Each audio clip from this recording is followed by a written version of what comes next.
C'est peut-être de faire un petit tour d'horizon ensemble de tous les services d'une collectivité. On a essayé de mettre en schéma comment une collectivité pouvait être promotrice de santé, notamment par l'activité physique, et donc quels étaient les différents services d'une collectivité qu'on pouvait mobiliser, histoire de donner à voir euh, pour, euh, pour nous comment est-ce que derrière on pouvait agir ou quels étaient les leviers qu'on avait à notre disposition. Je ne vais pas tout balayer parce que vous allez voir que dans les présentations, on va en parler aussi. Et puis, on a déjà fait quelques tours d'horizon aussi avec Nathalie Lucas, mais on voit qu'un service d'aménagement urbain avec à la fois son PLU, son PLH, son PCAET ou les petites villes de demain, tous ces dispositifs qui peuvent exister et ces règlements qui peuvent aussi exister, qui peuvent travailler sur l'éloignement entre les lieux de vie, de travail, de loisirs et d'achat, qui peuvent travailler aussi sur l'architecture urbaine, sur comment les territoires, les quartiers peuvent être propices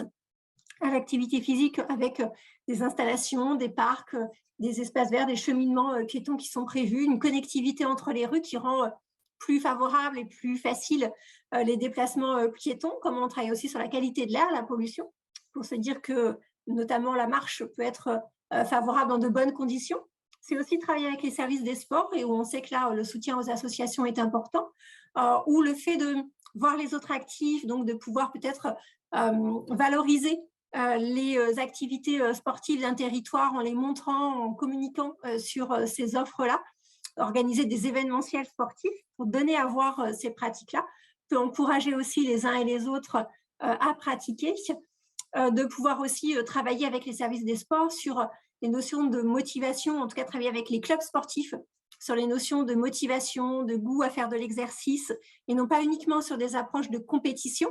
d'avoir une offre qui soit aussi suffisamment variée pour répondre à la diversité des profils des populations et notamment la place des femmes dans ces activités et clubs sportifs. On sait qu'on peut avoir tendance peut-être à valoriser certains clubs sportifs en compétition parce que ça donne une image aussi très valorisante d'une collectivité. Mais on a toute une pratique plutôt de loisirs, d'activités sportives qui est tout aussi importante et qui va concerner sans doute une proportion de la population plus importante et qu'on doit aussi valoriser et pour lesquels on doit prévoir aussi des créneaux dans les salles de sport où on doit aussi donner accès aux différents équipements sportifs d'une ville. C'est aussi les services petite enfance, les services enfance-jeunesse où on va pouvoir travailler alors à la fois côté activité physique des parents en se disant on essaie de voir comment on peut mettre en place des modes de garde qui permettent aux adultes de se trouver libérés aussi de la garde des enfants pour la pratique d'activités sportives ou physiques. Mais c'est aussi de pouvoir commencer à travailler sur ces expériences de la petite enfance. Charline Divet nous disait l'importance aussi de nos vécus dans la petite enfance qui vont pouvoir nous aider à faire perdurer une activité physique et sportive. Donc, de pouvoir permettre aux enfants et aux jeunes enfants d'avoir une activité physique, une activité sportive agréable, plaisante, accompagnée de bons souvenirs, où on se sent capable d'eux, où on se sent réussir et qui vont pouvoir derrière perdurer à l'âge adulte. C'est de travailler aussi avec les services politiques de la ville ou les services CCAS ou CIAS, dont parfois aussi les politiques à destination des seniors pour travailler sur ces transitions de vie, le vieillissement, la perte d'emploi, la retraite, qui sont aussi des moments, la mise en couple et l'arrivée des enfants, qui peuvent être des moments plus fragilisants sur la pratique d'activité physique ou sportive, pour avoir une vigilance particulière sur ces moments de transition, de pouvoir travailler aussi à l'accès économique aux installations sportives et de loisirs. Donc, ça peut passer des fois par des chèques, des aides à l'inscription à un club ou à l'accès à une activité physique. Mais c'est aussi de travailler avec les services des transports, les équipements sportifs pour qu'on s'assure qu'on a des modes de transport qui nous permettent de nous rendre vers des lieux de pratique d'activité physique ou d'activité sportive, des transports en commun suffisamment étoffés pour qu'on puisse peut-être utiliser des modes hybrides, marche et transport en commun, de pouvoir travailler avec les services techniques ou les espaces verts à la végétation, à la gestion des plantes allergisantes, faire en sorte que l'extérieur nous semble suffisamment agréable pour qu'on ait envie de passer du temps, notamment sur des déplacements piétons, de pouvoir travailler aussi sur le sentiment de sécurité. On sait qu'on sera plus à même à se déplacer avec la marche ou avec un vélo si on se sent par ailleurs en sécurité dans son territoire, si on sait qu'on pourra se déplacer d'un point A à un point B sans risque d'accident, sans risque de chute. Le service mobilité va pouvoir aussi être mobilisé avec les aménagements des pistes cyclables, des pistes piétonnes, le développement des voies vertes, le développement ou le soutien aux pratiques familiales, des mobilités actives. Donc, comment on peut proposer aussi encore des événements qui vont faciliter l'usage du vélo, qui vont faciliter la marche à pied à l'échelle des familles, qui vont faciliter l'utilisation des équipements sportifs ou faciliter encore l'utilisation de tout ce qu'on va pouvoir trouver dans un territoire qui va nous permettre de renforcer notre activité physique. J'ai fait là un rapide tour d'horizon sur les différents services qu'on peut mobiliser. On peut trouver ce même parallèle avec l'alimentation, où de la même manière, on va peut-être spontanément penser à la restauration collective avec tous les outils que l'on peut avoir à notre disposition de projets alimentaires territoriaux ou de loi Egalim dont on a pu vous parler sur le précédent webinaire, ou de loi climat et résilience,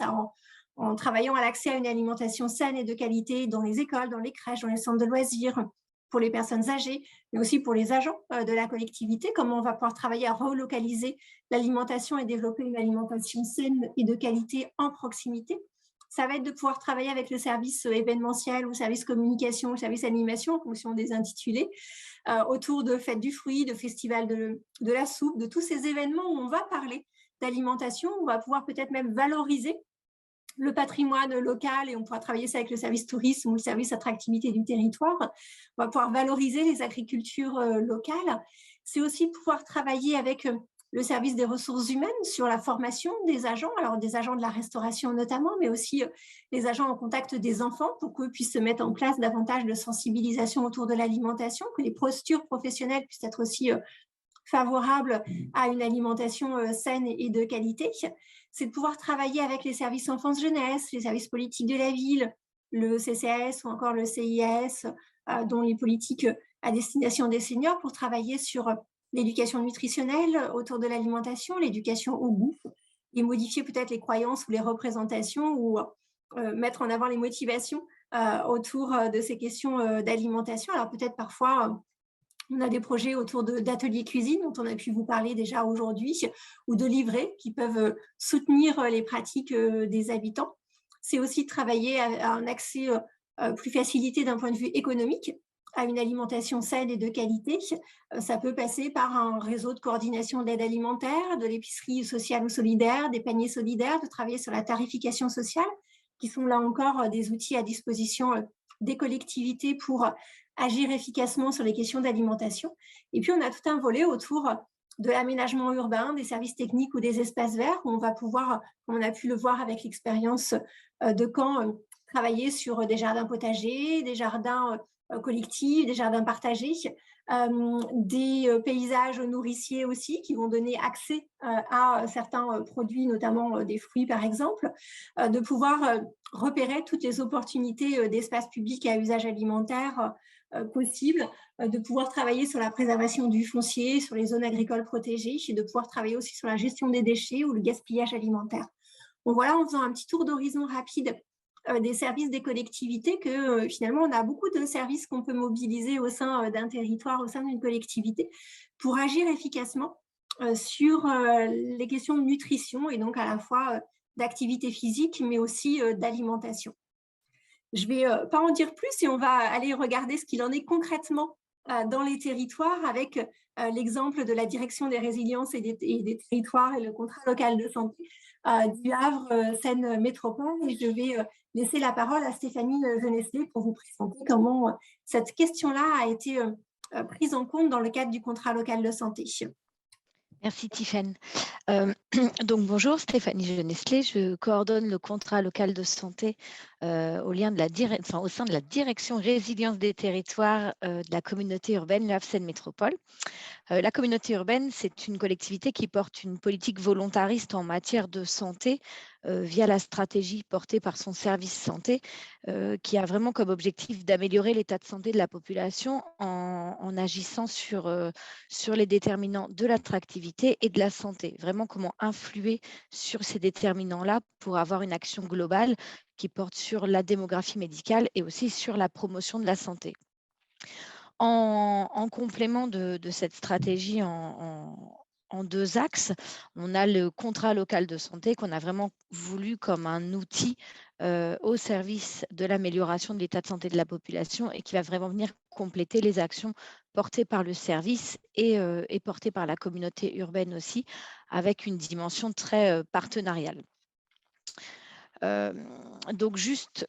très rapidement, le contrat local de santé, juste pour vous faire un petit point de définition très, très rapide, c'est un outil qui vient compléter la stratégie santé et qui agit sur la réduction des inégalités sociales et territoriales de santé via les déterminants de la santé notamment. C'est aussi un outil qui est le point de rencontre entre les politiques nationales, régionales et les besoins, qui remontent du territoire. Et enfin, c'est un outil qui est partenarial et qui, permet vraiment de mettre en lien les acteurs et de valoriser la dynamique partenariale qui existe sur un territoire. C'est un contrat qui est, signé entre une collectivité et l'État. Donc chez nous, c'est pour une durée de 3 ans. Un peu plus précisément, on observe donc que c'est quelque chose qui est phasé et évolutif et qui donc se laisse la possibilité d'évoluer, de s'enrichir pendant la durée, enfin pendant ces 3 ans, sa durée de vie, qui s'appuie sur les priorités du territoire, par le biais d'un diagnostic qui est réalisé en amont, de la proposition et de la rédaction du plan d'action, diagnostic qui a été réalisé donc par l'ORS sur notre territoire et qui a été complété après par des ateliers avec les partenaires pour vraiment venir confronter les données quantitatives et qualitatives. C'est aussi un outil qui s'appuie sur les compétences de chacun. On va vraiment pouvoir s'entourer de chaque partenaire dans son domaine de compétences pour avoir une action collective avec des objectifs communs.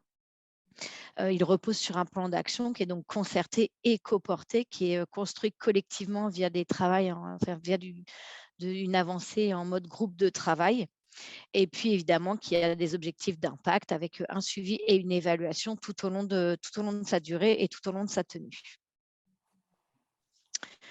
Hem, pour aller un petit peu plus précisément sur le sujet, qui nous intéresse aujourd'hui, je vais vous présenter comment nous on a porté l'action autour de la nutrition et comment on les a inscrits au CLS, hem, qui comprend un plan d'action, hein, dont je vous fais l'économie pour vraiment aller sur ce qui nous intéresse, aujourd'hui. Premièrement, on s'est appuyé sur les éléments de diagnostic qui ressortaient du territoire. Pour faire synthétique, en gros, pour reprendre que ceux qui nous ont conduits au travail que l'on mène, on observe une espérance de vie à la naissance qui est inférieure, à l'espérance de vie que l'on a au régional. On a aussi une mortalité, prématurée qui est supérieure, au régional. Prématurée, c'est qui intervient, avant 65 ans et qui pourrait être évitable. Et puis, dans les premières causes de mortalité qu'on observe, on a tout ce qui est cancer et maladies de l'appareil circulatoire qui sont vraiment très prégnantes sur notre territoire, associées aussi aux maladies cardiovasculaires qui sont assez développées et qui viennent aussi en complément d'observations de terrain qui font vraiment cas d'augmentation de cas de diabète, que ce soit chez l'enfant et aussi en tout public, mais assez prégnant chez l'enfant et des cas aussi d'obésité que les acteurs du territoire rapprochent en tout cas de leurs observations et de ce qui vraiment pour eux étaient des préoccupations premières, que sont la sédentarité, le manque d'activité physique, la mauvaise alimentation, l'alimentation déséquilibrée, enfin tout ce qu'on a déjà,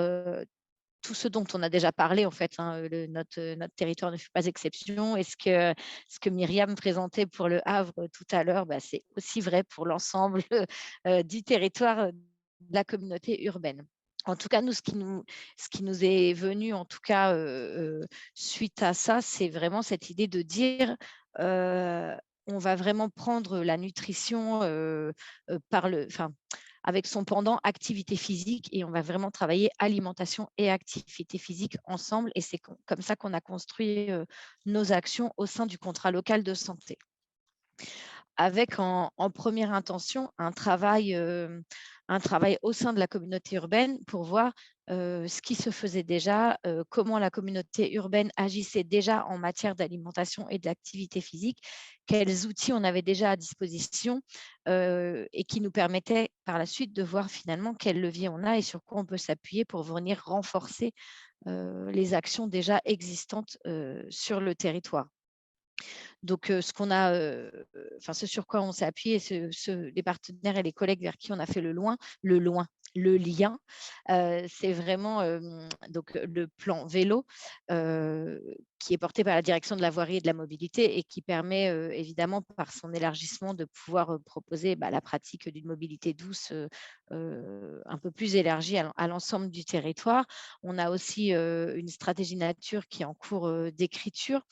et qui là va vraiment aller sur un travail autour de l'environnement favorable à la pratique d'une activité physique, à une alimentation de qualité et voilà ce qui fait le lien avec ce que Nathalie, Lucas a présenté tout à l'heure. On a aussi un projet alimentaire de territoire qui là va, plus aller sur un travail auprès des agriculteurs du territoire pour aller vraiment vers une agriculture, raisonnée et de qualité, la favorisation des circuits courts, et locaux, un travail aussi auprès des cantines. On a, le secteur promotion de la santé, du service santé qui permet vraiment d'agir en éducation, pour la santé et en prévention auprès du tout public et notamment les publics, des quartiers prioritaires. On a aussi comme levier la possibilité de s'appuyer sur les services qui ont en gestion les équipements communautaires type, gymnase, piscine et qui vont, eux, être vraiment, vecteurs d'activité physique heu et qui sont disposés sur l'ensemble de notre territoire, donc qui permettent vraiment cette vision, globale. C'est quelque chose qu'on a, enfin que nous on porte évidemment puisqu'on agit à l'échelle des 54 communes, de la communauté urbaine. Et puis on porte aussi le dispositif Ludisport, qui permet, la promotion d'activités physiques au sein des activités périscolaires. Alors une découverte ou, un maintien, voilà, une première initiation, mais en tout cas qui développe vraiment l'activité physique, par le biais du périscolaire. Heu, Finalement, on observe que c'est des leviers que nous, on a à notre main pour pouvoir agir, aussi, sur, enfin, d'une manière globale sur alimentation et activité physique et du coup, s'est posé la question de comment nous, avec notre outil contrat local de santé, comment est-ce qu'on allait pouvoir, venir en complémentarité de ces actions-là? Sachant que, c'est pas la communauté urbaine qui porte la compétence sport. Donc il y avait vraiment un travail de recherche là, d'appui et de partenariat pour pouvoir, venir, renforcer l'action existante sur notre territoire en s'appuyant, sur nos partenaires. Hem Donc, on en arrive aux actions qui sont portées dans le cadre du contrat local de santé. Donc, une première action qui est soutenir le développement d'une offre complémentaire d'activité physique adaptée en lien avec l'éducation thérapeutique du patient notamment, qui est donc une action qui est en portage, coportage avec Planète Patient. Donc, j'ai vu que Sylvie était là aujourd'hui. Donc, si jamais je dis des bêtises, Sylvie, tu n'hésites pas à me reprendre et à compléter sur tout ce que je vais présenter. En tout cas, ce qu'on sait, c'est que, sur notre territoire, on a déjà des maisons, sport santé. Ce dont je n'ai pas parlé, c'est l'outil qui nous a paru aussi, intéressant finalement pour travailler cette idée d'activité physique, toujours en lien plus ou moins, proche avec l'alimentation. Mais en tout cas, on sait qu'on a cet outil maison sport santé. On sait qu'on en a déjà, sur le territoire, qui fonctionne et du coup est venue l'idée de se dire comment est-ce qu'on peut, élargir l'offre et agrandir l'offre, à l'ensemble du territoire, de la communauté urbaine et des 54 communes et comment, quand on est un peu, éloigné d'une structure, proposant de l'activité physique, comment finalement on peut aussi, avoir moyen de s'en rapprocher. C'est vraiment en tout cas nous ce qu'on a identifié, comme outil, pour pouvoir agir sur l'ensemble du territoire. Donc ce qu'on développe avec Planète Patient, c'est vraiment, hop, c'est à l'envers, de pouvoir favoriser le déploiement de l'offre, éducation thérapeutique, du patient et activité physique adaptée sur l'ensemble du territoire en s'appuyant, sur Planète Passion, qui est vraiment le partenaire de référence de cette offre-là. Et finalement, nous, avec le contrat local de santé, on vient vraiment en renfort et en disant, voilà, nous, on a la connaissance du territoire et peut-être qu'on peut vous aider à favoriser le déploiement en vous mettant en lien avec les communes, avec les partenaires qui peuvent exister sur le territoire. Et en deuxième plan à cette action-là, c'est vraiment favoriser l'accès et l'orientation de tous vers l'activité physique adaptée, en lien évidemment avec l'ensemble des autres maisons sport santé du territoire, et vraiment de venir combler les zones où il y aurait besoin de faire du lien vers de l'activité physique adaptée. Donc ça, c'était un peu la première action qu'on a développée en complémentarité de tout l'existant qu'il y a déjà à la communauté urbaine et sur l'ensemble du territoire, tout ce qui est déjà porté par les communes notamment. Il y avait ce premier pan de s'appuyer sur un partenaire extérieur et de pouvoir proposer un soutien pour développer l'offre complémentaire sur tout le territoire. Et le deuxième levier qu'on a identifié à la main du contrat local de santé, c'était de pouvoir renforcer les dynamiques communautaires existantes, là en s'appuyant notamment sur le dispositif du Ludisport, que l'on porte donc au sein de la collectivité, qui permet, dans le cadre des activités périscolaires, de proposer aux enfants de pratiquer une activité physique donc sur le temps périscolaire. Nous, ce qu'on a vu, c'est que peut-être c'était un bon moyen aussi de pouvoir passer des messages de prévention autour de l'alimentation et de finalement venir compléter la pratique de l'activité physique par ces messages-là, en réfléchissant à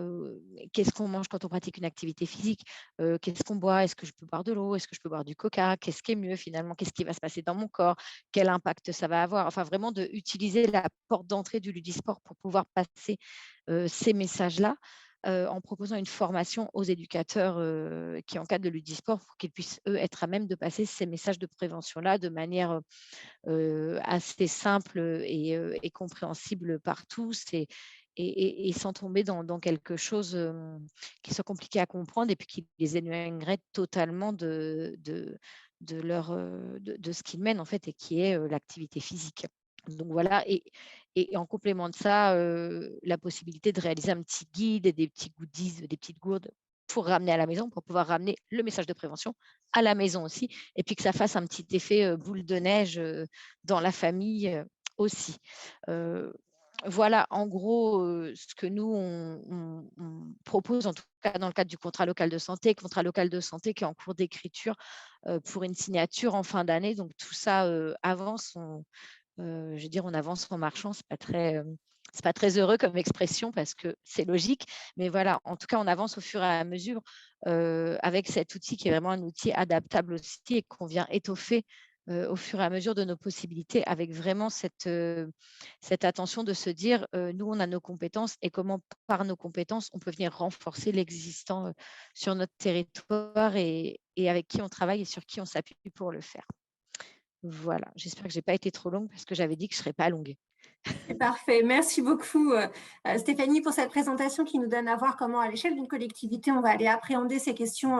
de nutrition, et à la fois en interne, quels services on peut mobiliser, et aussi en externe, avec quels partenaires on va construire les projets sur les territoires. On va poursuivre ce tour d'horizon de ce que les collectivités et comment les collectivités peuvent s'emparer de cette question de la nutrition, avec le retour d'expérience du territoire d'Harfleur. Et donc, je vais laisser la parole à monsieur Christophe Hébert.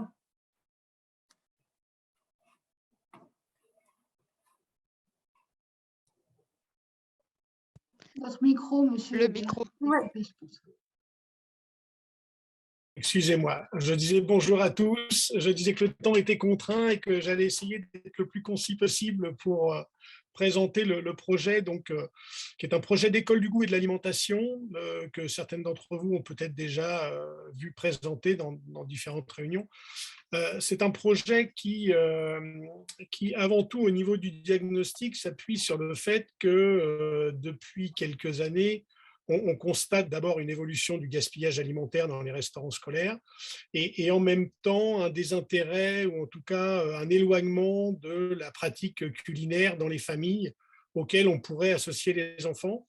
Et partant de ce constat, associé bien évidemment à toutes les études locales, nationales autour de l'obésité, des maladies cardiovasculaires, etc.,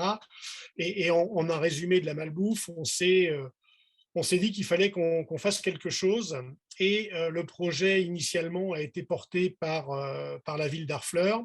avec une volonté assez rapidement d'élargir le dispositif à l'intercommunalité. Et aujourd'hui, ce sont 4 communes qui travaillent avec nous. On devrait d'ailleurs doubler l'année prochaine le nombre de classes concernées. C'est un projet qui a 12 ans aujourd'hui, qui intervient chaque année sur environ 12 à 14 classes, et on devrait passer à 21 l'année prochaine. Donc, c'est entre 250 et 300 élèves chaque année. Et c'était d'ailleurs un des points importants à ce projet. L'idée, c'était de sortir un peu de ce qu'on aime beaucoup en France, c'est-à-dire les projets pilotes qui touchent une classe ou deux, dont on fait la promotion, mais qui, en fait, finalement, ne touchent pas des cohortes complètes d'enfants. Et là, la particularité de ce projet, ça a été de travailler avec l'Éducation nationale, justement, sur des cohortes. C'est-à-dire que tous les enfants qui passent, alors en priorité sur Harfleur, au niveau de leur scolarité, chacun d'entre eux auront au moins l'expérience d'une classe du goût durant leur scolarité. Donc, on intervient sur 2 niveaux. Le premier niveau, c'est les grandes sections de maternelle, CP et CE1, avec un dispositif d'éveil sensoriel qui s'appelle Petit Papy et Grand Goûteur. Et puis, un deuxième dispositif plutôt classe du goût, un dispositif plutôt classique, on va dire, qui, lui, intervient sur les CE2, CM1, CM2, et qui permet comme ça, au long de la scolarité, de balayer l'ensemble des problématiques de l'alimentation. Hein. Je parlais d'école du goût et de l'alimentation. Alors, ça a son importance, parce que le goût étant le socle fondamental pour développer du vocabulaire, développer du ressenti et être en capacité de dire pourquoi j'aime ou j'aime pas, et de dépasser ce j'aime ou j'aime pas. Et donc, quelque part, d'avoir une approche qui est plutôt construite autour de l'alimentation pour les enfants. Et puis, de l'alimentation, parce que ce n'est pas simplement parce qu'on aime ou qu'on n'aime pas qu'on est en capacité d'équilibrer ses repas et d'avoir une alimentation saine, diversifiée et durable. Donc le projet c'est réellement construit autour de ça, en lien avec les programmes scolaires, puisque ce travail, cette collaboration avec l'Éducation nationale a permis effectivement de faire du lien entre les projets d'école, les projets de classe et je dirais donc ce parcours pédagogique que nous proposons, puisque, je le disais, l'école du goût et de l'alimentation, le socle, c'est l'éveil sensoriel. Et ensuite, on va travailler autour de tout ce qui fait la diversité de notre alimentation. Donc, à la fois les ateliers cuisine, à la fois, je dirais, de la fourche à la fourchette, c'est-à-dire la mise en place et la création de potagers pédagogiques à l'intérieur des écoles. Chaque école dispose de son potager. Des séances autour de la nutrition, des visites d'exploitation, de fermes, d'artisans, d'industriels de l'alimentation, voire de petits producteurs ou de maraîchers. Un travail également autour du développement durable, et notamment deux opérations importantes que sont la participation au défi assiette vide, qui est à la fois un outil et en même temps un outil de mesure et d'évaluation de l'impact de nos actions, puisqu'on est parti en 2009 avec 160 grammes de déchets par assiette, par enfant, et aujourd'hui, l'année dernière, on était à 40 grammes par enfant, cette année, on était entre 10 et 15 grammes par enfant. Donc, pour que vous puissiez voir la progression de cette action. Et puis, le deuxième aspect, qui est la reprise d'un outil qui a été créé par Carder, que vous connaissez tous, qui s'appelle Les Pieds dans le plat, et qui permet d'avoir une approche sur la production, notamment de produits hors sol versus des produits locaux et de saison, et puis sur les consommations des différents pays du monde, enfin, et des différentes familles du monde. Un autre point qui est important à relever dans ce projet, c'est les publics. Les publics, initialement, comme je le disais, ce sont des enfants scolarisés dans le premier degré, et c'est réellement notre cible. Ce qui a fait la spécificité, la particularité de ce projet, ça a été d'y associer les personnels qui interviennent sur les temps de la journée de l'enfant, c'est-à-dire depuis l'accueil périscolaire du matin en passant par la pause méridienne, jusque sur les centres de loisirs. Et bien évidemment, la période scolaire, enfin la journée scolaire, la classe, hein, comme je l'évoquais précédemment. L'intérêt d'associer ces personnels, que sont les ASEM, les animateurs, les cuisiniers, c'est qu'on les fait sortir, je dirais, de leur petit confort et de leur relation métier avec les enfants pour aborder l'alimentation, je dirais, en dehors même du temps scolaire, puisque c'est les mêmes personnes qui interviennent le midi, c'est les mêmes personnes qui interviennent sur les centres de loisirs, c'est les mêmes personnes qui interviennent sur l'animation des jardins pédagogiques. Et donc, on crée du lien et de la reconnaissance, je dirais, voilà, de ces agents-là auprès des enseignants, auprès des enfants et bien évidemment auprès des familles qui sont associées dans toutes les étapes hein, de ce projet, que ce soit pour les visites, que ce soit pour les ateliers de cuisine, que ce soit pour différentes séances. J'ai oublié par exemple la séance qui clôture l'année, qui est une séance autour de la découverte d'un repas gastronomique au lycée hôtelier Jules Le Seine ou dans un ESAT dédié à la restauration. Donc voilà, on a du coup des cibles directes que sont les enfants et des cibles indirectes que sont d'abord les animateurs. Et ce qu'on peut noter aussi, c'est que beaucoup d'entre eux ont modifié leurs pratiques alimentaires, les leurs et celles de leurs enfants et du coup celles de leur famille. On a pris des jeunes ASEM, par exemple, qui effectivement avaient une alimentation telle que peuvent l'avoir la jeunesse d'aujourd'hui et qui ont pris conscience petit à petit de l'intérêt, effectivement, de manger autrement, de cuisiner, de jardiner. Et donc, ça, c'est quand même remarquable parce qu'effectivement, on agit sur aussi le comportement des adultes. On a la même chose avec les parents qui nous font des retours en disant les enfants ne parlent que de l'école du goût quand ils rentrent à la maison le soir, ils veulent cuisiner, ils veulent faire du jardin et ils veulent nous accompagner pour faire les courses, etc. Donc on voit bien qu'on touche finalement une population un peu plus large que celle initialement souhaitée. L'autre aspect, c'est que ce projet, bien évidemment, s'inscrit dans son territoire et donc avec les acteurs de ce territoire. J'entends par là, donc, bien évidemment, tous les producteurs dans un rayon d'une centaine de kilomètres autour d'Harfleur, mais aussi toutes les associations, je pense par exemple aux jardins familiaux, qui nous accueillent pour la découverte des outils, pour la découverte des fruits et légumes, et aussi d'un lieu prestigieux qui est le domaine du Col-Moulin. C'est aussi la petite surface qui est installée sur Harfleur qui produit des légumes bio, par exemple. On va avoir aussi des associations de couturières qui nous fabriquent la mascotte de l'école du goût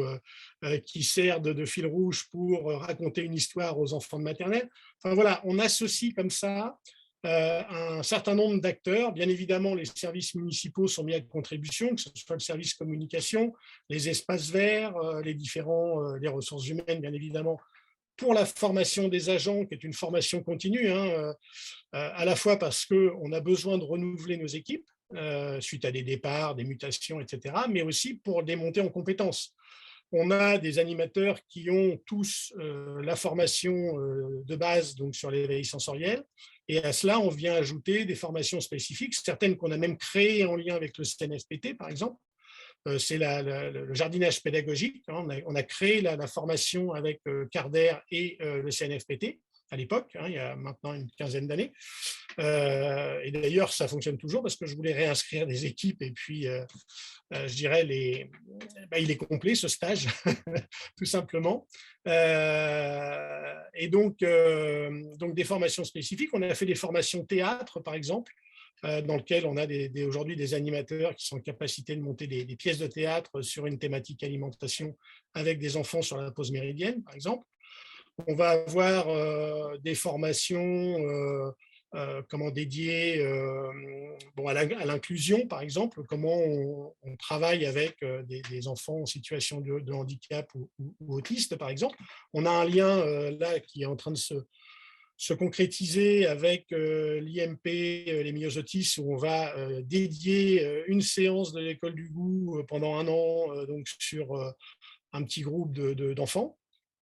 Et en échange de quoi la psychologue de l'IMP est venue former nos agents sur ces questions justement d'autisme, etc. Parce qu'on en accueille quand même de plus en plus dans nos classes. Voilà, donc un projet qui est vraiment ancré sur le territoire, avec la plupart des acteurs. Un projet qui dure dans le temps et qui montre l'intérêt que les enseignants peuvent avoir au travers de ce projet, puisque quasiment en maternelle, on a assez peu de mutations sur Harfleur et on retrouve des enseignants qui sont là depuis le début et qui tous les ans se réinscrivent tellement ils sont contents. C'est quand même plutôt rare qu'un projet comme ça mobilise sur une durée aussi longue des acteurs, parce que souvent les enseignants aiment bien changer de projet pédagogique d'une année sur l'autre. Bon, là voilà. Et puis cet essaimage, je vous dis, qui est en train de se construire auprès d'autres collectivités locales. Je regarde ma montre, je crois que je vais arriver au bout de l'intervention. Mais voilà, donc un projet donc, qui essaime aujourd'hui, et puis en interne, bien évidemment, des collègues formés qui sont en capacité de porter le projet, de le poursuivre, quoi qu'il arrive, en fait.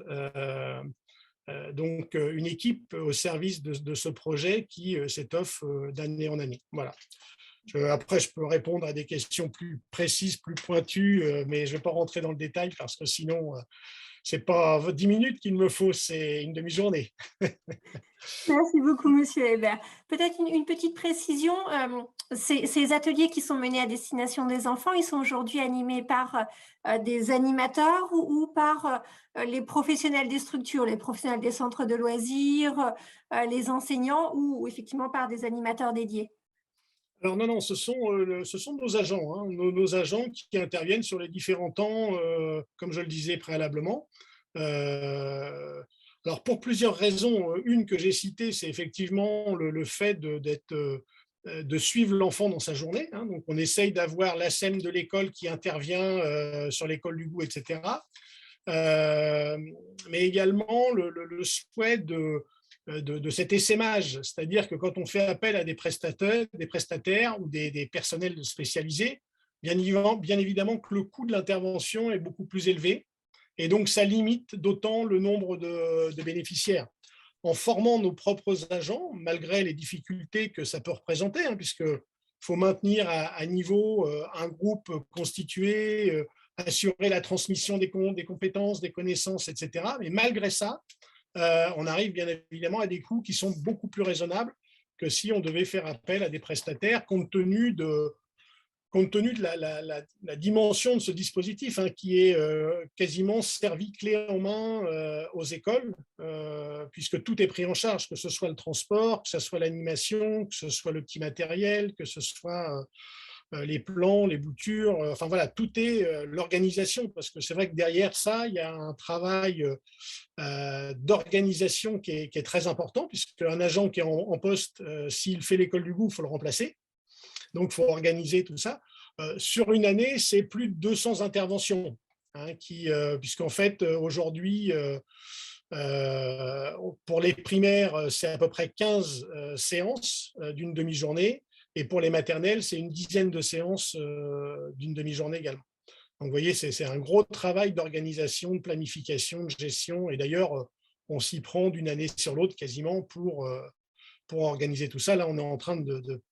mettre en place nos plannings, nos recrutements, les formations. Voilà, déjà, tout est déjà en cours d'élaboration pour la rentrée prochaine.